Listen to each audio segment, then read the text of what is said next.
Every day, news media collect massive amounts of video data, but using that data responsibly is just as important as collecting it. Take a look at this sample video. This is raw footage where faces are fully visible, something most organizations cannot store, share, or analyze without addressing privacy and compliance requirements. Now, here's the same video with face blurring applied. This approach is commonly used in surveillance, retail analytics, and smart city systems, where insights matter more than personal identity. Next, this version uses face pixelation. It limits facial detail while preserving enough visual context for monitoring, audits, and model training. And finally, this is Blackbox face masking. This method is often used in highly regulated environments where complete anonymity is non-negotiable. In this tutorial, we'll break down these face de-identification methods, explain where each one fits in industry use cases, and show how you can implement them in practical computer vision workflows. If you enjoy our content and want to see more, don't forget to hit subscribe.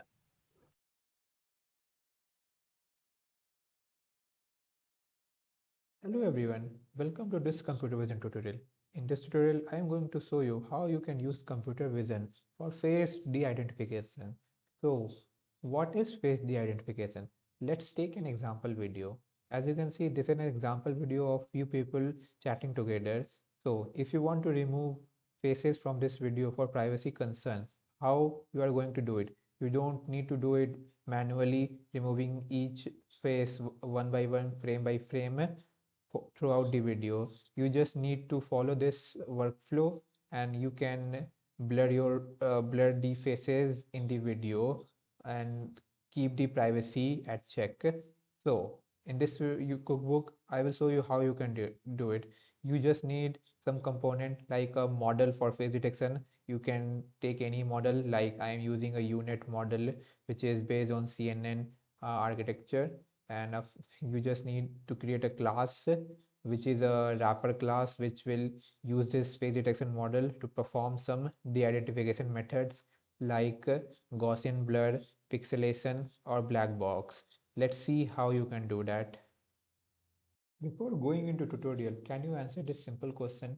Which method do you prefer for privacy? A. Blurring effect, B. Pixelated effect, C. Black box, or D. Emoji overlay?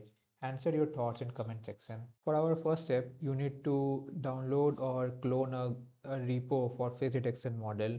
So I am using a unit face detection model which is based on CNN. I have already done that. It looks something like that. It has models and a class for face detection. So I'm going to create a wrapper around it for face detection in our next step. Like you just need to import some libraries and this uh, unit script for face detection. Let's run it. Now this is our face detector class. So using that unit script, I'm going to create a wrapper class around it with some variables like confidence threshold, NMS threshold, or top K value like number of face detected per frame, number of maximum frame detected per frame. So it's around 5000. So in that class, I have created a function method detect faces, which will give me the bonding boxes of faces here. This store the data of all the faces detected in a frame, and I also created a specific function to get bonding boxes from each face. And there is another method for process whole video to visualize face detection. I will show you later on. So let's go. This is a function which visualize the detection. So let's visualize our face detection model on a sample video first. So let's run it. See the result.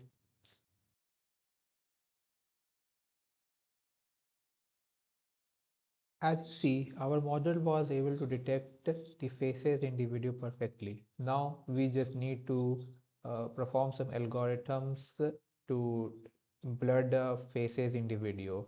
So let's get to our next step, where we first use Gaussian blur in de-identification. So the method is just simple. OpenCV provide a simple a function method to use Gaussian blur. Like you just have to give the region here is the bounding box directed. Now you just have to use the face region and use cv dot Gaussian blur. It is as simple as that, and give it the value of how much blur you are going to use. So with that you can blur the region, and here is your resulted frame which is blurred, and you just have to write it over the original frame. So let's check it out. Let's run it on our video.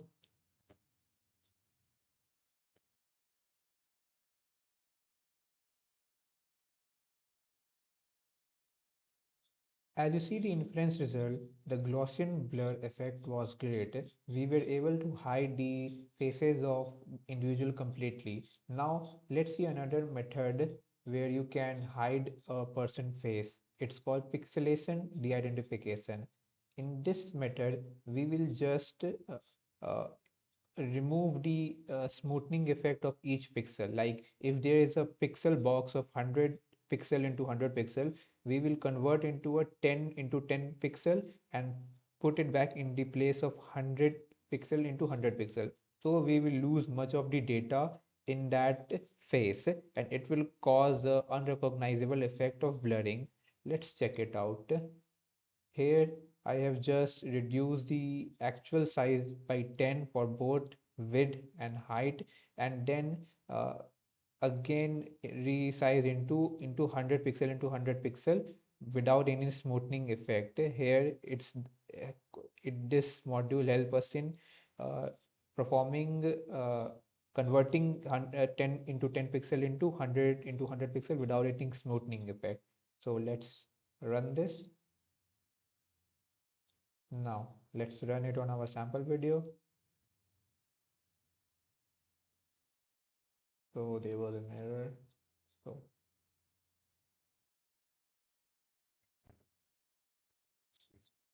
let's see the result.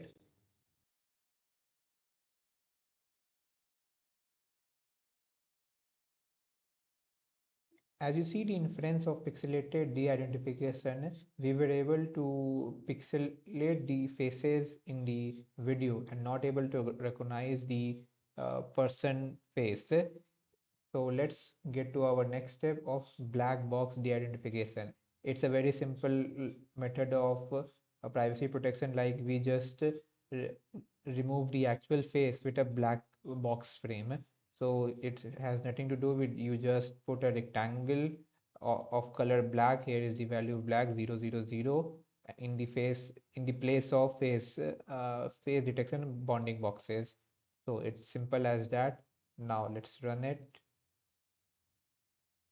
Let's see our result.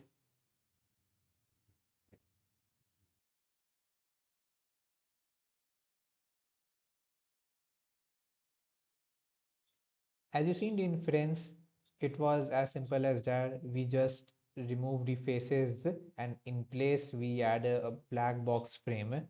So we were not able to see the face of each individual. So with that, now you know three methods of face de-identification which help us in privacy protection workflow. So with that, we will end our cookbook. So you can check our other cookbooks, like how you can train a YOLO model on your custom dataset for object detection, or how you can build various system like athlete speed measuring using computer vision, or real-time intrusion detection using YOLO. So we will see you in our next tutorial.